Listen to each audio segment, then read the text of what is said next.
பத்திரிகை நண்பர்களுக்கும் ஆன்மீக பிரிவு மேம்பாட்டு பிரிவு சார்பாக உங்கள் அனைவருக்கும் முதற்கண் நன்றி கலந்த வணக்கத்தை தெரிவித்துக் கொள்கிறோம்.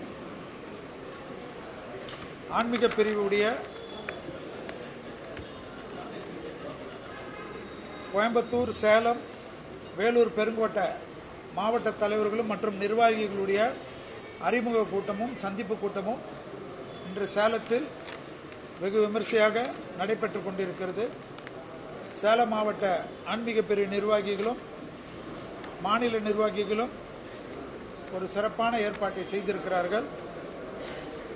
இந்த ஆன்மீக பிரிவு மாநாடு நடக்கிறது என்றாலே அந்த பகுதியில் கிட்டத்தட்ட பொதுமக்கள் தங்களுடைய ஊர்களில் நடக்கக்கூடிய கோயில் ஆக்கிரமிப்பு, கோயிலில் தலைமுறையாக நடந்து வரக்கூடிய அத்தனை விஷயங்களும் நிறுத்தி வைப்பு, இந்த அரசாங்கம் வந்த பிறகு எல்லா மாவட்டத்திலும் இருக்கக்கூடிய கோயில்களில் இருக்கக்கூடிய கஜனாவை எல்லாம் வெறும் செங்கலாக அலங்கார வளைவுகளாக மாற்றிக்கொண்டிருக்கக்கூடிய செய்திகளாக பெட்டிஷன் மேல் பெட்டிஷனாக கொடுத்து கொண்டிருக்கிறார்கள். அதேபோல் ஆக்சுவலாக பார்த்தீர்கள் என்றால் மிகவும் துரதிருஷ்டமான செய்தி, விருதுநகர் நச்சாடனை கோயிலில் 2 பேர் காவலாளிகள் கொலையானது கடுமையான ஒரு வேதனைக்குரிய ஒரு விஷயம். எங்கள் மாநில தலைவரும் அகில இந்திய அளவில் இதை கொண்டு சென்றுள்ளார். கோயிலில் இருக்கக்கூடிய ஊழியர்களுக்கு ஒரு கோயில் முக்கியமான கோயில், ஒரு புராதனமான கோயில் என்றால் அந்த கோயிலில் இருக்கக்கூடிய காவலாளிகள் மட்டும் பத்தாமல் பக்கத்தில் இருக்கக்கூடிய ஸ்டேஷனுக்கெல்லாம் ஒரு அலர்ட் கொடுக்கிறது. போலீஸ்காரர்கள் பலவிதமான பந்தோபஸ்துகளில் இருக்கக்கூடியவர்கள் பிரசித்தி பெற்ற கோயில்களுக்கு ஒரு 4 வாட்டி 5 வாட்டி பாரா போட்டிருந்தால் இதுபோல நிகழ்வெல்லாம் நடக்காத ஒரு அமைப்பை ஏற்படுத்தும். மாநில அரசாங்கம் இதை கொஞ்சம் கவனத்தில் கொள்ள வேண்டும். அடுத்ததாக திருவண்ணாமலையில் பார்த்தீர்கள் என்றால் இதுவரை 30 வருட காலமாக 150 கோடி ரூபாய் டெபாசிட் இருந்தது. கடந்த 3 வருடத்தில் டெபாசிட் முழுவதும் காலியாகி உள்ளது. இதையெல்லாம் அரசாங்கம் என்னத்திற்காக இப்படி கோயில் பணத்தை எடுக்கக்கூடாது என்று எந்த ஒரு விஷயத்திற்கும் கோயிலில் இருக்கக்கூடிய டெபாசிட்டுக்கு அந்த கோயிலுடைய மற்ற வளர்ச்சிகளுக்கும் உள்துறைக்கும் தான் பயன்படுத்த வேண்டும் என்று இருக்கிறதே தவிர சட்டத்தில் ஏற்கனவே மாநிலத்திலும் நிறைய கோர்ட்டு தீர்ப்பிலும் பலவிதமான சட்டங்கள் போட்டாலும் சட்டங்கள் எல்லாம் பட்டங்களாக மாறிவிட்ட ஒரு அரசாங்கம் தான் திராவிட முன்னேற்ற கழகம் அரசு. அதே போல பார்த்தீர்கள் என்றால் இப்பொழுது பண்ணாரியம்மனுடைய கோயிலில் அக்னிகுண்டம் அதையும் நிறுத்தி வைத்துள்ளார்கள். அந்த அக்னிகுண்டத்தை காலங்காலமாக பக்தர்கள் எப்பொழுதும் விமர்சையாக கொண்டு இருக்கக்கூடிய அந்த விஷயத்தெல்லாம் யார் நிறுத்துறதுக்கு இந்த ஐடியா கொடுக்கறாங்கன்னே தெரியல. எப்பொழுதுமே ஆகம விதிப்படி தலைமுறையாக நடக்கக்கூடிய விஷயங்கள் எப்பொழுதுமே மக்களுடைய நம்பிக்கைக்காக இருக்கக்கூடிய விஷயம். HRNCயும் தமிழ்நாடு அரசாங்கமும் எந்த ஒரு சட்டத்திட்டத்தையும் இந்து கோயில்களுக்கு தான் போடுறாங்க, இந்து மக்களுக்கு வழிபாடு தலங்களுக்கு தான் போடுறாங்க. அங்க ஏற்கனவே இங்க இப்பதான் ஒரு பெட்டிஷன் வந்தது, பார்க்கிறதுக்கு ரொம்ப மனசு கஷ்டமா இருந்தது. அதாவது கள்ளக்குறிச்சி மாவட்டத்தில் பூர்வீக பழைய மாரியம்மன் கோயில் பல 100 ஆண்டுகளாக பழமையான கோயில் இடத்தை ஆக்கிரமிப்பு செய்து கோர்ட் உத்தரவு வந்த பிறகு கூட காலி பண்ண மாட்டேன்னு இருக்கிறாங்கன்னா அப்ப எவ்வளவு பெரிய செல்வாக்கு கோர்ட் உத்தரவை மீறி இருக்கிறாங்கன்றத பத்திரிகையாளர்கள் தான் நீங்க தான் கொண்டு செல்லணும். இதே போல தேவிகாபுர கோயிலிலும் அதே போல் கிட்டத்தட்ட அம்மன் உடனுரை பெரியநாயகி அம்மனுடைய உடனுரை மிகவும் பழமையான புகழ்பெற்ற 1500 ஆண்டுகள் பழமை வாய்ந்த ஆலயத்தில் ஆகம விதிக்கு புறம்பாக நந்தியம் பெருமாளை உயர்த்தி தூக்கி திமுக கும்பாபிஷேக விழாவை ஏற்பாடு செய்கிறது. இதெல்லாம் ஆக்சுவலா இந்த விழா பண்றதுனால ராஜகுற்றம்னு ஒன்று உண்டு சாஸ்திரத்தில். அரசாங்கத்தை ஆள்பவர்களுக்கு தான் அந்த குற்றம். லோக்கல்ல இருக்கிறவங்க எல்லாம் இதை செஞ்சு அரசில் இருக்கக்கூடிய ஆட்சியாளர்கள், எனக்கும் தான் முதல்வர் அவரு, நமக்கும் முதல்வர், உங்களுக்கும் முதல்வர், முதல்வர் நன்றாக இருக்க வேண்டும் என்று எண்ணுபவர்கள் நானும் ஒருவன். அதனால எந்த கோயில் விழா நடந்தாலும் அந்த ஊர் மக்கள் கிட்ட ஒரு கருத்து கேட்கணும்னு முதல்வர் ஒரு உத்தரவு போடணும். ஏன்னா நீங்க பாத்தீங்கன்னா எல்லாமே அவங்கவுங்க இஷ்டத்துக்கு, அதிகாரிகள் இஷ்டத்துக்கு. மதுரையில் கூட பாத்தீங்கன்னா தீப்பிடித்த இடத்தை சரி பண்ணாம, அந்த தீப்பிடித்த ஒரு மண்டபத்தை எல்லாம் புதுப்பிக்காம கடகட கடகடன் கும்பாபிஷேகம் செய்யறாங்க. தீ என்றது ஒரு சாஸ்திரத்தில் ஒரு ஆபத்தான விஷயம். இது யாருக்குன்னா ஆட்சியில் இருக்கக்கூடியவர்களுக்கு தான் பிரச்சனை. இது முதல்வர் தான் கண்டிப்பா கவனத்தில் கொள்ளணும். எல்லாமே கோயில் விஷயமா, அந்த கோயில்ல யார் ஆகம விதிகள்ல பெரிய ஆளுகளா இருக்கிறாங்களோ அரசாங்கமே அவர்களுக்கு ஒரு கௌரவத்தை கொடுத்து, நாங்க பிஜேபி ஆளுகளையோ இல்ல பிஜேபியில் உள்ள ஆன்மீக பிரிவுகளையோ இந்து முன்னணிக்காரங்களையோ வச்சுக்க சொல்லல. திராவிட முன்னேற்ற கழகத்திலே நிறைய பேர் தெய்வீக நம்பிக்கை உள்ளவர்கள், எங்களோட பயபக்தியோடு இருக்கக்கூடியவர்கள் தான் திராவிட முன்னேற்ற கழகத்தில் பல அமைச்சர்கள் குடும்பம்லாம் இருக்காங்க. அதே போல் முதல்வருடைய மனைவி அவர்களே ஆன்மீகத்தில் எல்லாருடைய மேன்மையாக அவர் ஆன்மீகத்தில் இருக்கிறார். நான் என்ன சொல்றேன், உங்களுடைய திராவிட முன்னேற்ற கழகத்தில் இருக்கவங்களே, அவங்களே இந்த ஆன்மீகத்தில் மெத்த இன்ட்ரெஸ்ட் இருக்கவங்க, மெத்த படித்தவர்கள், ஆன்மீக ஞானம் உள்ளவர்களை கொண்டு ஒரு குழு போட்டு நடக்கக்கூடிய எத்தனை விஷயமும் தமிழ்நாட்டு கோயில்களுக்கு அரசியல் இல்லாமல் உங்கள் கட்சியில் இருக்கக்கூடிய ஆன்மீக மக்களை வைத்து நிறைய ஒரு குழுக்களை போட்டு மக்களுக்கும் அந்த கோயிலுக்கும் அந்த ஊருக்கும் இருக்கக்கூடிய தலைமுறையாக இருக்கக்கூடிய விஷயத்தை எல்லாம் பாதிக்காத வகையில் பொறுமையாக ஒரு ஆண்டு எக்ஸ்ட்ரா ஆகும். ஆனா செய்யக்கூடியது சுத்தமாக செய்தால் உங்களுக்கு தான் நல்லது. அது ஸோ நாங்க ஆட்சி பிடிக்கிறதுக்கு தேர்தல் இருக்கிறது. இந்த வாட்டி தேர்தலில் ஜெயிக்கக்கூடிய விஷயம், தோக்கக்கூடிய விஷயம் தேர்தல். ஆனால் எங்களுடைய எண்ணம் ஆன்மீகத்தினுடைய புண்ணிய பூமி தான் தமிழ்நாடு. எப்படி காசிக்கு ஒரு முக்கியத்துவமோ கும்பகோணத்துக்கு அது போல ஒரு முக்கியத்துவம். மகாமக குளம் அடுத்தது 2028ஆம் ஆண்டு அது மகாமகம் வரப்போகிறது. இப்பவே அதற்கு உண்டான வேலைகள் எல்லாம் செய்தால்தான் அதுவும் ரொம்ப பெருசாக வரக்கூடிய பல்லாயிரக்கணக்கான லட்சக்கணக்கான மக்களுக்கு ஒரு சிறப்பு பெறும்.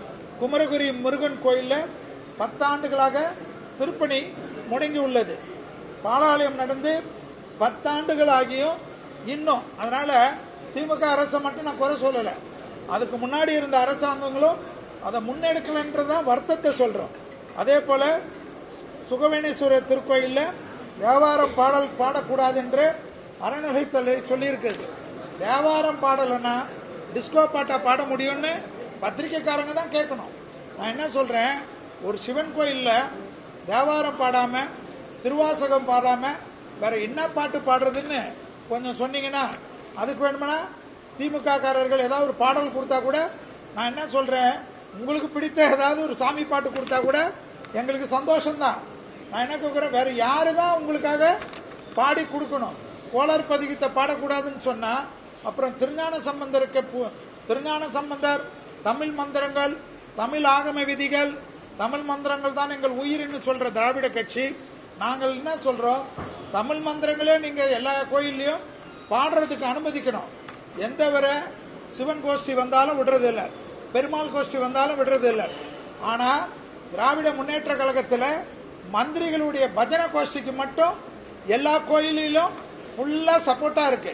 நான் என்ன சொல்றேன், கோயில்ல சாமிக்கு பஜனை பண்றது தான் விசேஷம். கோயில் வெளியில மந்திரிகளுக்கு பண்ணிக்கங்க, எம்எல்ஏங்களுக்கு பண்ணிக்கங்க, மாவட்ட தலைவர்களுக்கு பண்ணிக்கங்க, வட்ட செயலாளர்களுக்கு பண்ணிக்கங்க, எங்களுக்கு எதை பத்தியும் கவலை இல்லை. அந்த கோயில் விதிப்படி அந்த கோயிலில் இருக்கக்கூடிய தெய்வ மந்திரங்கள் நீங்கள் தமிழ் மந்திரங்களே போடுங்க. நாங்க ஒன்னும் அகைன்ஸ்டா சொல்லல, ஆனா கண்டிப்பா போடுங்க. தமிழ் வழிமுறையோ சமஸ்கிருத வழிமுறையோ இல்லை, ஆகம விதிப்படி எந்த கோயில் அப்படி இருக்கிறதோ சுப்ரீம் கோர்ட்ல தீர்ப்பு இருக்கு, இல்லைன்னா ஜட்ஜ்மெண்ட் கொடுக்குறோம். HRNC சட்டத்திட்டமே மொத்தம் 121 சட்டத்திட்டம் தான். ஸோ ரொம்ப பெருசாலாம் கிடையாது, யார் வேணுமானாலும் படிக்கலாம் அந்த சட்டத்திட்டங்களை. இப்போ எங்களுடைய ஆலய மேம்பாட்டு பிரிவு எல்லாவுடைய HRNC சட்டத்திட்டங்களை புத்தகங்களாக போட்டு தமிழ்நாட்டில் இருக்கக்கூடிய ஒரு வீட்டுக்கும் அடுத்தது ஒன்னொன்னாக அந்த சட்டத்திட்டங்களை கொடுக்கறதுக்கு தான் முயற்சி எடுத்துக்கொண்டு இருக்கிறோம். அடுத்த வருடம் இந்த தேர்தல் முடிந்தவுடன் தேர்தல் வேலை இருக்கிறதுனால HRNC உடைய சட்டம் என்ன சொல்லுகிறது என்று எளிய முறையில் அது இப்ப நடந்துட்டு இருக்கு. அந்த எளிய முறை புத்தகங்கள் இந்துக்கள் இருக்கக்கூடிய ஒரு வீட்டிலும், அதே போல் மற்ற மதத்தினர் இருக்கக்கூடிய வீட்டிலும், ஏன்னா மற்ற மதத்தினரும் தெரிஞ்சுக்கிட்டோம். நாங்க இந்தியன் கான்ஸ்டிடியூஷன் படி தான் எல்லா விஷயத்தையும் கேட்கிறோமே தவிர எங்களுக்குன்னு தனிப்பட்ட எங்களுக்கு நீங்க இதை செய்யணும், இது எங்களுக்கு இப்படி அப்படியெல்லாம் கிடையாது. உங்களுக்கு எந்த அளவுக்கு உரிமை இருக்கிறதோ உங்கள் மத வழிபாட்டில் நீங்கள் எப்படி யாரும் தலையிடக்கூடாது மற்ற மதத்தினர் சொல்லுவீர்களோ அதே போல இந்து வழிபாட்டு முறைகளிலும் எங்களுடைய வழிபாட்டு தலங்களில் மற்ற மதத்தினர்களுக்கு வேலை இல்லை, ஆலோசனை தேவையில்லை. எங்கள் மத நம்பிக்கைகளுக்கு சட்டத்தின் மூலமாக ஏற்கனவே சட்ட திருத்தம் செய்யப்பட்ட விதிகள் உள்ளது. அந்த விதிகள் படி எங்களை கும்பிட விட்டாலே போதும்ன்றதுதான் எங்களுடைய முக்கியமான கோரிக்கையா இருக்கு. அதே போல சட்டத்திட்டத்தின்படி சட்டத்தின் ஒழுங்குபடி புராதனமான கோயில்கள் பெரிய அளவுக்கு அங்க இருக்கக்கூடிய விக்கிரங்களுடைய விலையெல்லாம் தெரிஞ்சு அதுக்கெல்லாம் பாரா முறையில் போலீஸ் கண்காணிப்பு எல்லாம் காவல்துறை, தமிழ்நாடு காவல்துறை 2 காவலாளிகள் குடும்பம், காவலாளிகள் என்றாலும் அவர்கள் குடும்பத்திற்கு அவர்கள் ரொம்ப முக்கியமானவர்கள். அந்த ஒரு உயிர் போயிருக்கு. இனிமேலாவது எல்லா லெவல்லையும் அவர்களுக்கு பாதுகாப்பை ஏற்படுத்தி கொடுக்கணும்.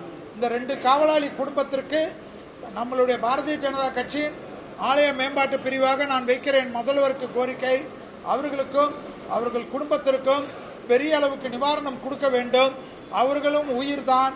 எப்படி சாராய சாவுக்கு 10 லட்சம் கொடுத்தீர்களோ அதை விட கோயிலை காப்பாற்றியவர்களுக்கு நீங்கள் அதற்கு மேல் கொடுக்க வேண்டும்.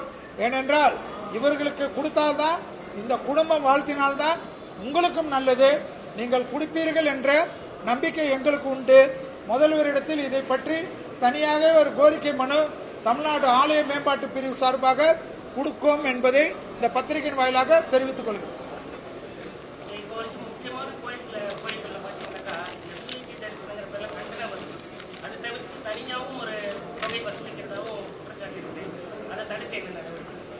இல்லைங்க, இந்த விஐபி முறை, உபயதாரர்கள் முறை, அதே போல இதெல்லாம் ஒரு திருப்பதி போல எங்களுடைய இது எல்லாத்தையும் ஒழிக்க முடியாது.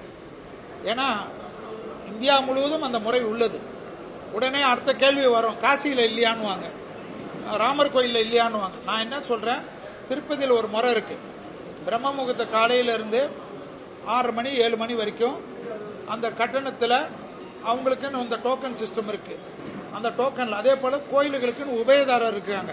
ஏன்னா அந்த உபயதாரர்கள் கொடுக்கக்கூடியதுக்கு அவங்க அந்த கௌரவத்தை எதிர்பார்ப்பாங்க. அவங்களுக்குன்னு வேண்டான மரியாதை நீங்க கொடுத்துதான் தீரணும். சிலர் கோயில்கள்ல பரிவட்ட முறையெல்லாம் இருக்கு, தலைமுறையாக சிலருடைய முறை இருக்கு. அந்த முறையெல்லாம் நம்ம புடுங்க முடியாது.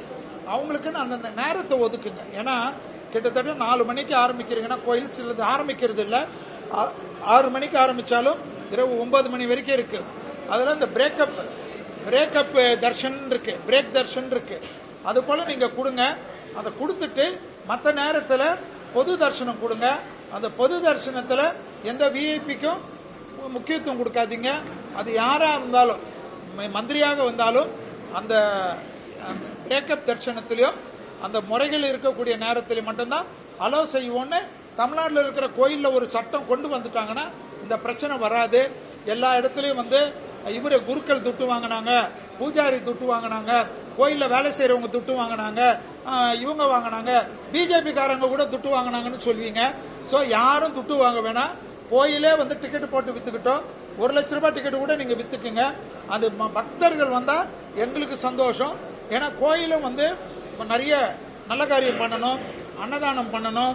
கோயில்ல நிறைய மெயின்டெனன்ஸ் இருக்கு. கோயில்ல வேலை செய்யறவங்களுக்கு இது கொடுக்கறது.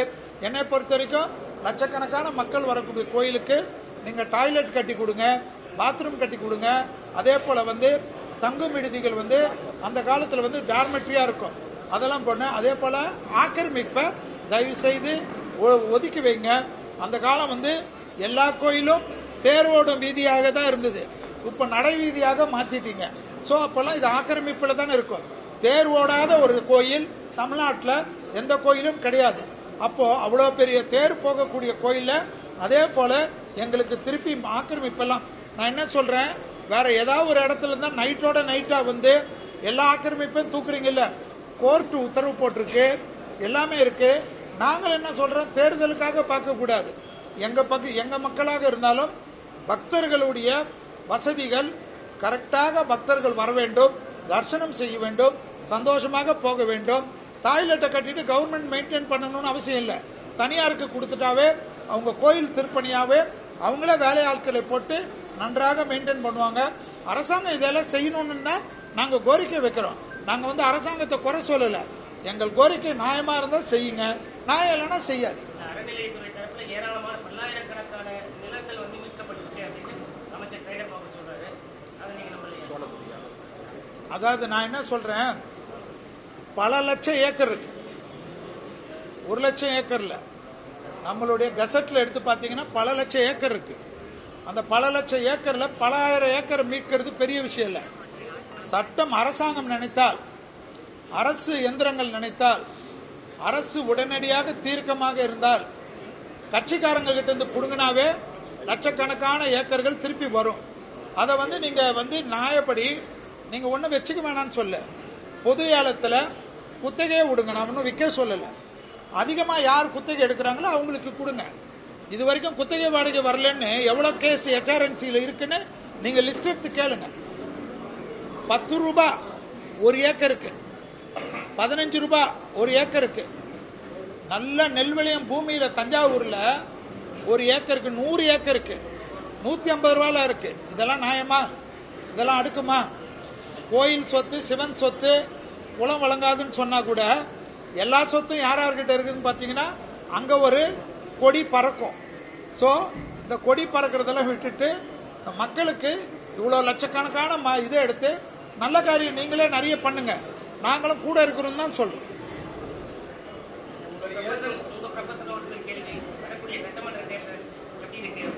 அதாவது நான் சொல்றதுதான் ஓப்பனா, தேர்தலுக்கெல்லாம் வந்து டிசம்பர்ல தான், டிசம்பர் வரைக்கும் அதிச்சார குருன்னு ஒன்று உண்டு. நீங்க கேட்டீங்கன்னாலும் ஜோசியத்தில் சொல்லுவேன். அதிச்சார குருவில் எந்த தலைவர் இருப்பாங்க, எந்த தலைவர் போவாங்க, எந்த கட்சி யாரோட இருக்கும்லாம் தெரியாது.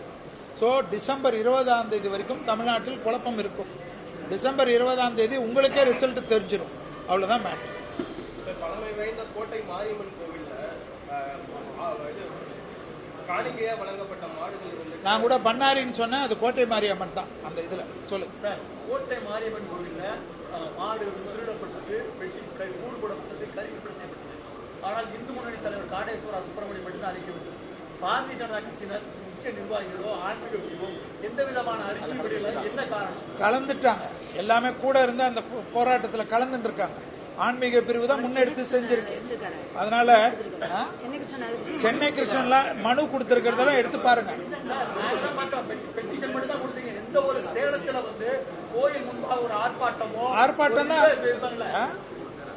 3 பேர் ரிமாண்ட், 3 பேர் ரிமாண்ட். செய்தி கொடுத்தவனே நான் தான், செய்தியை போட்ட என்ன சொன்ன உடனே அது எல்லாரும் தான். நான் கேட்கறது வந்து காடேஸ்வரா சுப்பிரமணியன் அறிக்கை வெளியிட்டார். ஆமா, பாரதிய ஜனதா கட்சியுடைய மாநில தலைவர் எங்க போனாரு, அல்லது ஆலய பிரிவு பாதுகாப்பு தலைவர் எங்க போனாரு? ஆலய பிரிவு தான் நான் தான் உட்கார்ந்து இருக்கிறேன். இப்ப அதுதான் உங்க இதுல தானே வந்து பேசிட்டு இருக்கிறேன்.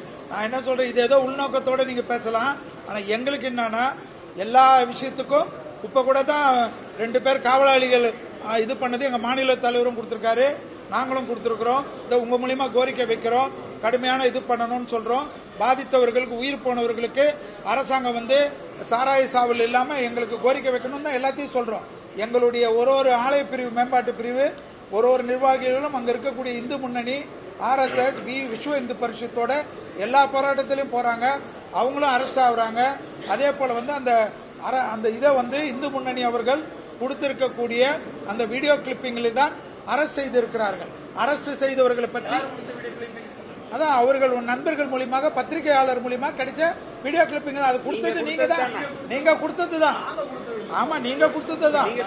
நீங்க சொன்னது தான். நீங்க கொடுத்த வீடியோ கிளிப்பு தான். அதெல்லாம் கோயில்லாம் கொடுக்கல, எங்களுக்கு பத்திரிகை நண்பர்கள் தான் கொடுத்தாங்க. சோ அதை கொண்டு வந்து சேர்த்ததே எங்களுடைய நிர்வாகிகள் தான். அது மூலியமா இப்ப அரெஸ்ட் பண்ணிருக்காங்க.